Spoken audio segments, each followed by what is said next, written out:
President Trump says he is honored that Justice Anthony Kennedy chose to retire during his term, saying the justice felt confident he would choose the right successor.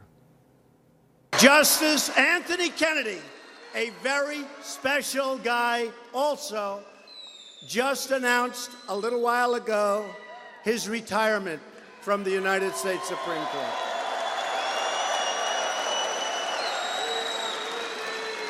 Great man. And I'm very honored that he chose to do it during my term in office because he felt confident in me to make the right choice and carry on his great legacy. That's why he did it. So let's talk more about Justice Kennedy. He was chosen by President Reagan. He joined the court 30 years ago, but he has been a pivotal swing vote ever since, upholding Roe v. Wade and legalizing same-sex marriage, but voting with the conservative majority more often this term, including upholding the president's travel ban. That was just recently. Now President Trump has a chance to fill the vacancy with someone much more conservative. Democrats are demanding that the vacancy not be filled until after the midterms. But here's the reality here. Realistically, there is not a lot that they can do. Elections have consequences, especially the last presidential election. Let's look at it. 80,000 people in 3 states decided the course of American history. Think about that. 80,000 people in 3 states in a country of millions decided the course of American history. 10,000 votes in Michigan go the other way, and the Supreme Court would look very different over the course of the next 20, 30 years or longer. But they didn't. President Trump won the Electoral College while losing the popular vote, but that's the whole enchilada, and he gets his second pick.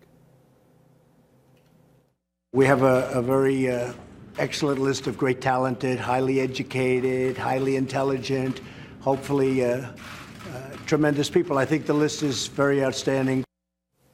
Elections have consequences, and today those consequences are becoming clearer.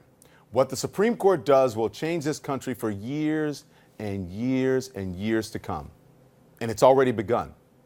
In this term, the court has upheld the president's travel ban against 7 countries, most of them Muslim majority, sided with a baker who refused to make a wedding cake for a gay couple, undermined labor unions, affirmed an Ohio law that purges citizens from voter rolls, a law critics say disproportionately affects minorities, upheld Texas congressional and legislative districts that a lower court ruled discriminated against Latinos, and ruled that California cannot require so-called crisis pregnancy centers to give women truthful information about their medical conditions.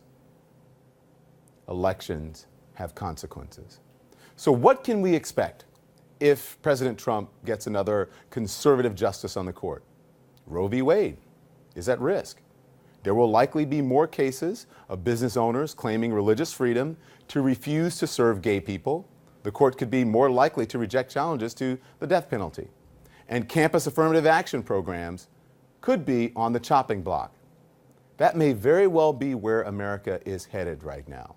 Just last night on this show, we noted it has been 3 years since the Supreme Court ruling that established the right of gay people to get married.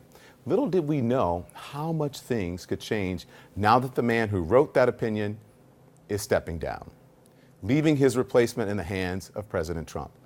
So I want you to listen to this quote. It's from the last paragraph of the ruling by Justice Anthony Kennedy. Here it is, quote, "It would misunderstand these men and women to say they disrespect the idea of marriage.